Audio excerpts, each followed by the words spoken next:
Hello and welcome back to our news bulletin. I'm Salia Strzemska. And we begin with breaking news. Polish Prime Minister Donald Tusk has revealed that he spoke with Ukrainian President Volodymyr Zelenskyy earlier. During the call, Zelenskyy updated Tusk on the latest developments regarding ceasefire discussions. The Prime Minister shared this in a post on X. Take a look. In a phone call, President Zelenskyy informed me about the process of recent ceasefire talks and the conditions for future peace, as well as ongoing preparations for new sanctions against Russia. The commitment of Poland, France, Germany, England, Italy and the US is key in this process. US Secretary of State Marco Rubio has said that he anticipates Russia will offer proposals for a ceasefire in Ukraine in the coming days. He noted that these proposals presented by Moscow will enable the US to evaluate if Russia's intentions are genuine. So what we're expecting now, based on the President's phone conversation yesterday and my conversations over the weekend with Mr. Lavrov, is that at some point here fairly soon, maybe in a number of days, maybe this week hopefully, the Russian side is going to present terms that they would want to see, just broad terms that would allow us to move towards a ceasefire. And that ceasefire would then allow us to enter into detailed negotiations to bring about an end to the conflict. We are hoping that will happen. We believe that the term sheet that the Russians produce will tell us a lot about their true intentions. If it's a term sheet that's realistic and you can work off of it. Ukraine's President Volodymyr Zelenskyy says it is vital that the United States remain involved in the peace process because Russia fears America. Zelenskyy made the comments in his Tuesday night address after speaking with several European leaders. Ми не закінчуємо, нам потрібні спільні. We need unified positions and even greater coordination. Diplomacy is stronger when we are united. We are discussing with our partners the ideas and outcomes of yesterday's conversation with US President Trump. It is crucial that America remains involved in the peace process. It is precisely the United States that Russia fears. American influence can save many lives if it is used to pressure Putin into ending the war. We have just learned that next week Ukraine will urge the EU to consider significant new measures aimed at isolating Moscow, as detailed in a previously undisclosed white paper. These measures include seizing Russian assets and introducing sanctions on certain buyers of Russian oil. Let's bring in our correspondent, Alex Kadier, who has more. Alex, good to see you. So what prompted Ukraine to seek this additional EU support? Is it because the US has been wavering? Well, that's certainly the impression we have from this paper revealed by the Reuters news agency in the last few moments. Ukraine will be putting a lot of pressure on its European allies to ramp up sanctions. Interesting timing, particularly after that phone call between President Trump and President Putin, where the US president opted not to discuss sanctions, not to even threaten sanctions against Russia as a result of these flailing peace negotiations so far. We just heard Marco Rubio saying they are waiting to hear the Russian position. So really giving Russia a lot of time, Ukraine therefore needing or feeling the need to put pressure on its European allies, including by requesting things like the full seizure of those more than 200 billion euros worth of Russian assets seized in the European Union. What isn't clear yet is exactly how they will be used. Will they be seized, all 200 billion, and just given to Ukraine to help fund its war effort? That would have still some objection among some member states of the EU for the possible legal ramifications of it, or they will use it as a bit of a collateral to make sure that Russia does stand by any commitments in a peace deal. The other push from Ukraine is for secondary sanctions, for the EU to sanction countries that are buying oil from Russia. Now that could put the EU on a collision course with India, with China, not something Brussels has been keen to do. So even though there is pressure from Ukraine, and it has to be said, a lot more appetite from European allies to do more on sanctions, the options left for the EU seem quite limited at this point. Alex Kadi reporting from Brussels. Thank you, and of course we'll keep you updated on the matter as we find out more. Poland will extend its temporary restriction on asylum applications at the border with Belarus. The restriction aims to limit the influx of illegal migrants. A total of 366 lawmakers voted in favor of the extension, 17 against. No one abstained.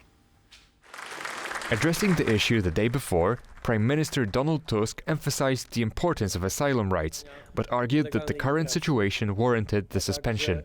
He pointed out that the right to asylum was being exploited by Russia, Belarus, smugglers and criminals who are turning migration into a mass illegal movement that he described as a form of aggression against Poland. The initial ruling, which suspended the right to asylum for 60 days, came into effect on March 27th.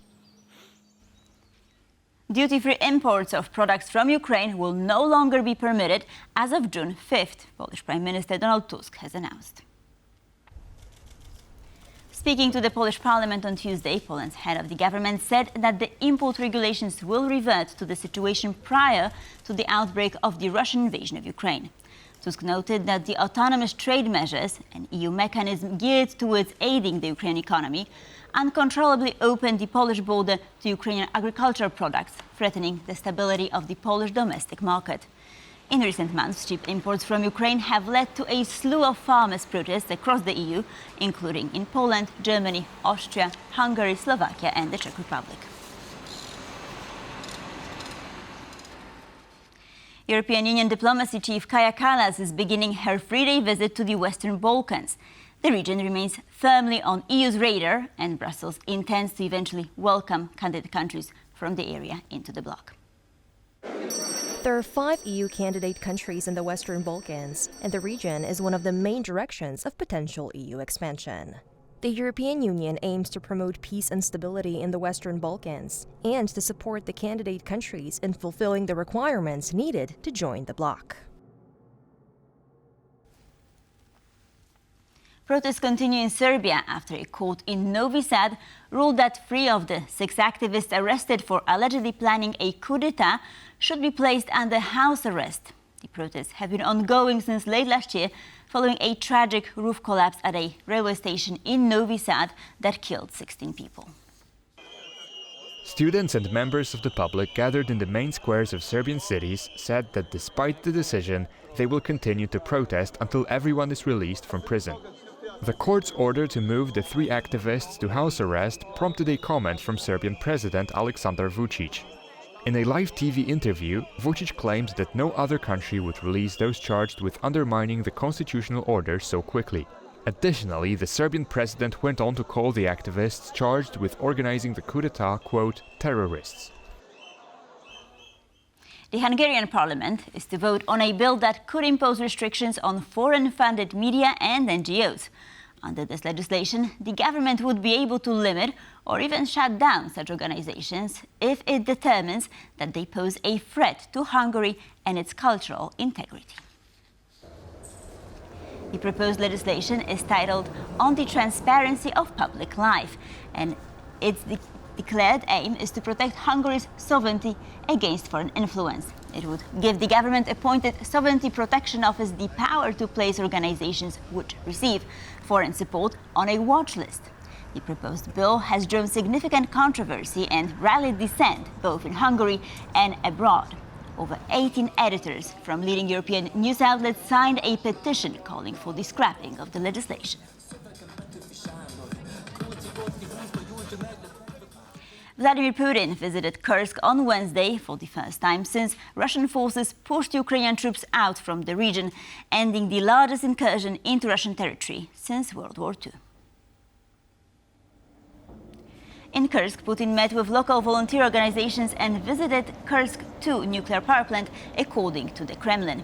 The visit comes as a Russian missile attack on Ukraine's Sumy region left 6 soldiers dead and 10 others wounded. It also comes days after US President Donald Trump's separate phone calls with Ukrainian President Volodymyr Zelenskyy and Putin urging them to restart ceasefire talks. Pope Leo XIV expressed his willingness to host the next round of peace talks between Ukraine, Russia, the US and the EU. The news was announced by Italian Prime Minister Giorgia Meloni. A statement released by Meloni's office says Donald Trump and other European leaders asked her to verify the readiness of the Holy See to host negotiations. Before the statement was released, Volodymyr Zelenskyy said that his administration is exploring possibilities of negotiations in Turkey, Switzerland, or the Vatican. The news comes after Pope Leo XIV, in his first Sunday address, called for peace in Ukraine, adding he carries in his heart the suffering of our beloved people of Ukraine. The EU has just approved a new 17th round of sanctions against Russia. The package targets Moscow's shadow fleet and military sectors. However, this is not all. Multiple countries, including Lithuania, have called on the bloc to implement even tougher measures in the upcoming 18th sanctions package. According to the Lithuanian Foreign Ministry, the EU must impose harsher restrictions on Russia as the Kremlin continues to reject the 30-day ceasefire proposal. In the opinion of the ministry, the next sanctions package should target Russian energy, liquid natural gas, oil, and nuclear fuel exports, as well as financial institutions. Ukrainian President Volodymyr Zelenskyy made similar calls, saying that the EU should apply additional sanctions on, quote, Russian oil, the tanker fleet, all their energy infrastructure that finances the war, all their banks, or financial schemes, and Russia's military industry. He also announced that the 18th sanctions package is already being prepared. And before we go, time for some sports news. Bilbao is set to experience one of the largest football events of the year, the final of UEFA's Europa League. This year's final in Spain will see two English teams, Tottenham Hotspur and Manchester United, battle it out for the €13 million prize and a spot in next year's edition of the Champions League. The match will mark the last opportunity for each of the clubs to end a session with a trophy and suit their fans.